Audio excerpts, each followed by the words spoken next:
Hello guys, welcome to my blog. Today I am explaining कि भाई मेरा physics का पेपर कैसा था। Okay, and honest review to my paper कि मैंने पेपर कैसा दिया। बट उससे पहले 3, 2, 1 मेरे स्टडी टेबल का हाल मतलब कुछ ऐसा है। मतलब मैं कल रात में एकदम भी नहीं पढ़ी थी, एकदम भी नहीं पढ़ी थी। और फिर उसके बाद मैं कल पढ़ी ही नहीं। तो अब हो गया मेरा पूरा टेबल क्लीन एकदम क्लीन।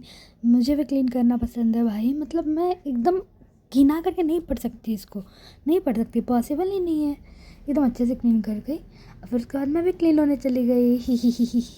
तो हाँ भाई, वेलकम अगेन। तो भाई अब मैं रेडी वेडी हो गई, फ्रेश हो गई हूँ।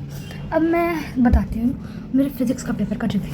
ओके, तो at first this is my physics paper and yes, मेरा सेट था सेट नंबर 3 कोड 5523। ठीक है, तो शुरू से एक्सप्लेन करूँ तो question was not that much tough. Question tough नहीं था एंड बट भाई इसमें सेक्शन ए जो था, टिक द करेक्ट ऑप्शन, ये सब वो सब थोड़ा लेवल जो था ना उसका थोड़ा वो इंक्रीज था भाई। मतलब मुझे सेक्शन सी, सेक्शन डी भी टफ मुझे लगा, सेक्शन ई भी मुझे पढ़ा हुआ लगा, सेक्शन बी भी मुझे पढ़ा हुआ लगा। बट इसमें से कुछ क्वेश्चंस जो थे सेक्शन ए के, वो सब थोड़े से डिफ़िकल्ट तो नहीं कह सकते, बट अच्छे क्वेश्चंस थे। मतलब जिसमें टाइम लगता और एक दो तो तुक्का भी लगाना पड़ा मुझे, क्योंकि मुझे समझ में नहीं आया।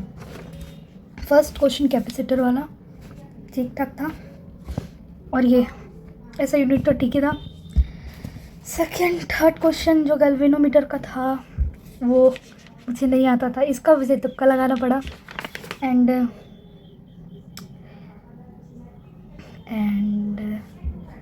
यस, हाँ भाई, मेरा फिज़िक्स का पेपर बताती हूँ कैसा गया।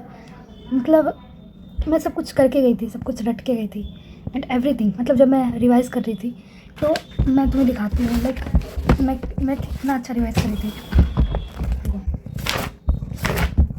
ये मेरा नोट्स की कॉपी है,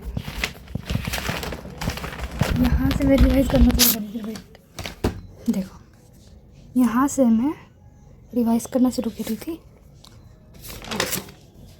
ये देखो,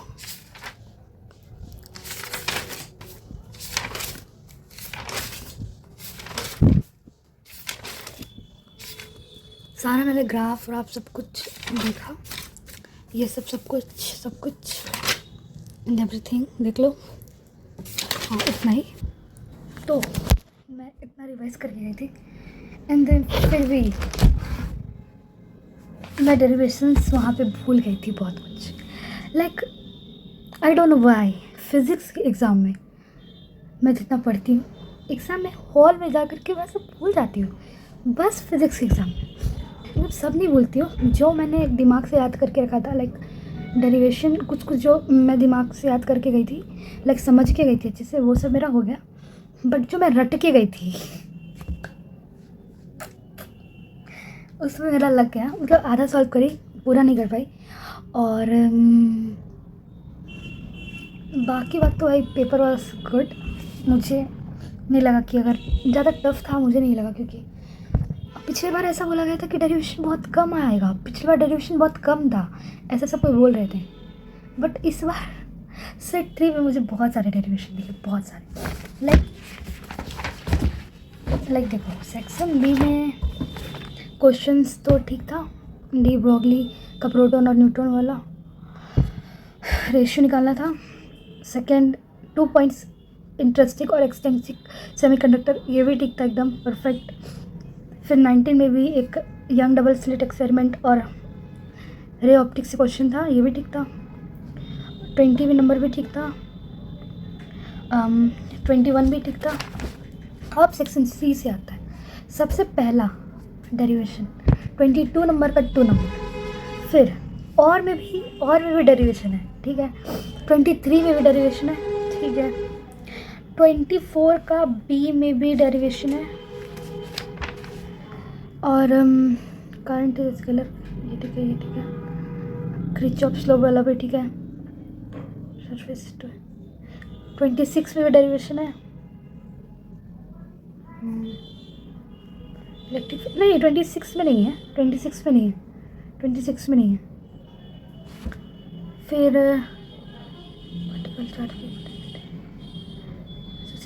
आर्टिकल प्लॉट ग्राफ 28 में भी नहीं, प्लॉट इसमें ग्राफ प्लॉट का था। और भाई सेक्शन डी, ये क्या था भाई, क्या था सेक्शन डी, क्या था भाई, मतलब इतना घटिया क्वेश्चन क्यों दिया सीबीएसई वालों ने भाई, क्या था भाई, क्यों था ये, मतलब इतना घटिया क्वेश्चन कैसे दे सकते सीबीएसई वाले। लाइक इसमें तो सेमीकंडक्टर वाला डाल दिया इन्होंने। फिर फर्स्ट केस बेस तो ठीक, फिर सेकंड वाले में रे ऑप्टिक्स का डाल दिया, रे ऑप्टिक्स का।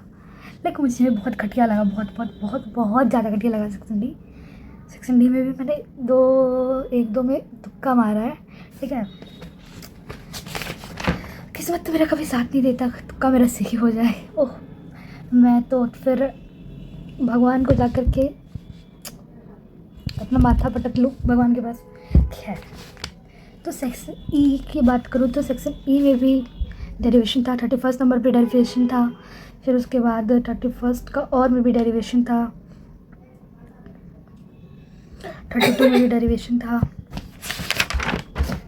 33 में ये टेलीस्कोप का रिफ्लेक्टिंग वाला डायग्राम, और ये 33 का जो और वाले में था उसमें तो रे ऑप्टिक्स का था, और इसके ऊपर वाले में वेव ऑप्टिक्स का था।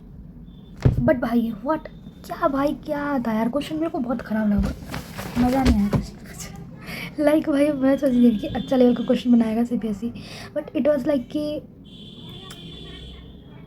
पिछले लेवल का क्वेश्चन जो था ना, उसे इस क्वेश्चन में बीट नहीं किया, उससे लोअर लेवल पे चले गए, और भाई मेरा एक्सपेक्टेशन डाउन हो गया। बट उससे क्या फ़र्क पड़ता, मेरा एग्ज़ाम तो अच्छा नहीं हुआ ना, लाइक नॉर्मल था मेरा exam, normal,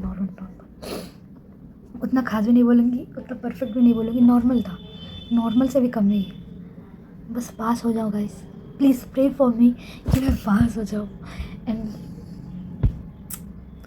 I am not expect anything else, बस मैं पास हो जाऊँ प्लीज़। तो that's all for this video जो मुझे डिस्कस करना था about my physics paper. So thank you for watching this video. Yes, next blog में, मतलब नेक्स्ट वीडियो में मैं ये आप केमिस्ट्री का अपना शेड्यूल बताने वाली हूँ कि इन 7 डेज़ में मैं क्या करूँगी, ठीक है। एक्चुअली मेरा फिजिकल केमिस्ट्री तो ठीक है, फिजिकल केमिस्ट्री ठीक है, but organic chemistry, inorganic chemistry इतना घटिया है ना, मुझे अगर ज़्यादा टाइम देना है तो मुझे ऑर्गेनिक और इनऑर्गेनिक केमिस्ट्री को ही देना पड़ेगा। फिजिकल केमिस्ट्री मेरा बहुत सही है एक लेवल पर, लाइक मेरे 60 में नहीं बोलूँगी, 80% ठीक है मेरा, and I just need 20% to give, like मुझे वो 20% मुझे रिवीजन में देना पड़ेगा, तो वो मेरा 100% हो जाएगा। एंड ऑर्गेनिक और इनऑर्गेनिक में मुझे हेलो एल्केन और हेलो एरीन के अलावा किसी भी चैप्टर के बारे में ज़्यादा याद नहीं है, क्योंकि मैं भूल जाती हूँ भाई, बहुत जल्दी भूल जाती हूँ मैं, इन चीज़ों को काम की चीज़ें नहीं रखती। और क्या बोल रही थी, मैं बहुत दिनों से शॉर्ट्स नहीं डाल रही थी, जब बिकॉज मेरा दिमाग कुछ ज़्यादा ख़राब हो गया था। जे मेंस का रिज़ल्ट, फिर उसके बाद ये फिज़िक्स का एग्ज़ाम में तो मैं रो के पढ़ी हूँ भाई। मतलब मुझे रियलाइज़ हुआ कि एक दिन का गैप